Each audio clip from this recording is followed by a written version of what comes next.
buenas tardes. Mi nombre es Luis Abel Sotelo y bueno, yo hice un cuento que se llama A los límites precisos y a los fundamentos rigurosos no siempre se los sustenta de igual modo en la vida. Una mañana de sábado de octubre de 1826, Agustín Luis Cauchy, con una carta muy especial en sus manos, tomó lugar en uno de los tantos bancos numerados del campus de la Academia de Ciencias de París, cuya numeración le resultaba curiosa e interesante, por la historia que representaba aquel número para cualquier matemático. Por si acaso se ha preguntado el valor de la incógnita, solo debería saber que aquel se podía expresar como la suma de las partes de la vida de una persona. La sexta parte de edad la constituyó su hermosa infancia. Una 12ª parte más de su vida transcurrió cuando la barba cubrió su rostro. Otra 7ª parte de su existencia transcurrió en un matrimonio estéril. Pasaron 5 años más y le hizo dichoso el nacimiento de su precioso primogénito, cuya vida duró tan solo la mitad de la de su padre, y con profunda pena pasó a la sepultura, habiendo sobrevivido 4 años al deceso de su hijo. Aquel número respondía a la cantidad de los años de vida de Diofanto. Cuando se decidió a leer el manuscrito, aunque no con mucha convicción de que en él lo que hallase fuese de su predicción, Luis leyó el título de la documentación. Es una propiedad general de una clase de ciertas funciones trascendentes. Pensó un momento y volvió la mirada al nombre del remitente, un tal Niels Henrich Abel. Con una mueca en su rostro gimió de tal manera que, uno viéndolo en ese momento, se notaba un cierto gesto de desprecio.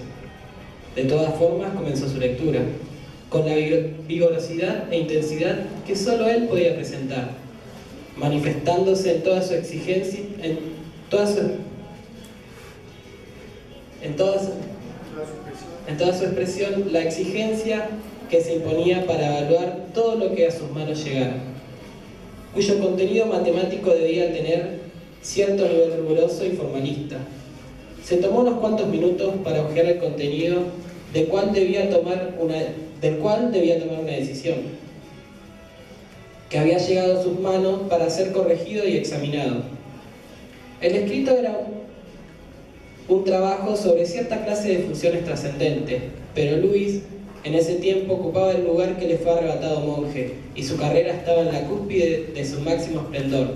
Quien diría, en sus propias palabras, que su variable se estaba aproximando indefinidamente al valor fijo que sería el límite de su propio reconocimiento matemático.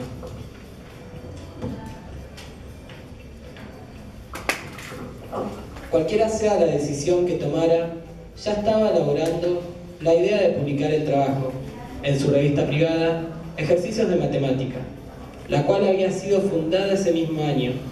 Tenía antes que visitar a Legendre, para que el escrito sea examinado en conjunto por orden y acuerdo de la Academia.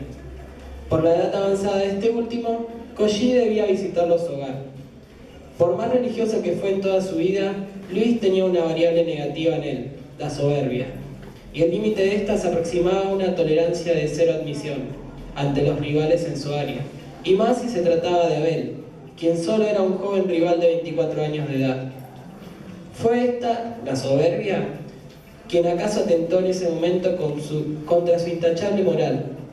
Luego del pasado momento, tomó el documento, lo guardó en su maletín, se paró y giró hacia la puerta de la Academia. Su destino era la casa de Legendre.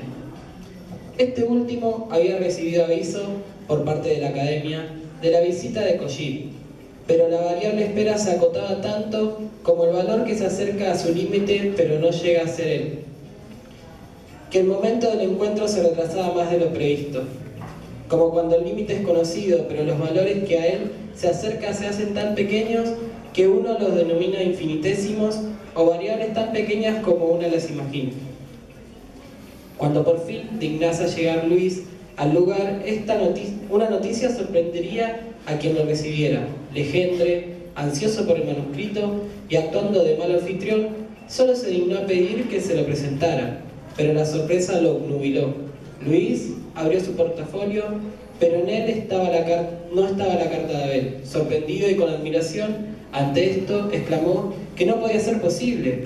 Él mismo lo había guardado antes de retirarse del campus. Para cuando el original manuscrito apareció y por fin tuvo destino en manos de Legendre, el 14 de marzo de abril, Abel llevaba muerto 2 días y nunca tuvo la aprobación que esperaba de su trabajo. Legendre explicó que a veces las variables que actúan sobre los límites de las personas pueden tornarse tan grandes e inciertos que eso genera un límite indeterminado o inexplicable en la manera de orar de ciertas personas, y eso fue lo que Cauchy le quitó su rigor en su manera de orar.